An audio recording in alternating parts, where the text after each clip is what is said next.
Dear viewers, السلام علیکم ورحمۃ اللہ وبرکاتہ۔ آپ کے اسلامی یوٹیوب چینل MAKNMJ کی طرف سے سنن ابو داؤد حدیث نمبر 4649 پیش کرتا ہوں۔ اس حدیث کے مطابق ان صحابہ کرام کے نام جو 10 مبشرہ کہلاتے ہیں، رسول اللہ محمد صلی اللہ علیہ وسلم نے ان کی زندگی میں ان کے جنتی ہونے کی بشارت فرما دی تھی۔ سبحان اللہ۔ نمبر 1، خلیفہ اول حضرت ابوبکر صدیق رضی اللہ تعالیٰ عنہ۔ نمبر 2، خلیفہ دوم حضرت محمد رضی اللہ تعالیٰ عنہ۔ نمبر 3، خلیفہ سوم حضرت عثمان غنی رضی اللہ تعالیٰ عنہ۔ نمبر 4، خلیفہ چہارم حضرت علی رضی اللہ تعالیٰ عنہ۔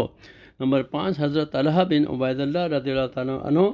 نمبر 6، حضرت زبیر بن العوام رضی اللہ تعالیٰ عنہ۔ نمبر 7، حضرت عبد الرحمن بن عوف رضی اللہ تعالیٰ عنہ۔ نمبر 8، حضرت سعد بن ابی وقاص رضی اللہ تعالیٰ عنہ۔ نمبر 9، حضرت سعید بن الریت رضی اللہ تعالیٰ عنہ۔ نمبر 10، حضرت ابو عبید بن الجراح رضی اللہ تعالیٰ عنہ۔ احادیث اپنی مادری زبان میں سیکھیں، عمل کریں اور ثواب جاریہ کے لیے فارورڈ بھی کر دیں۔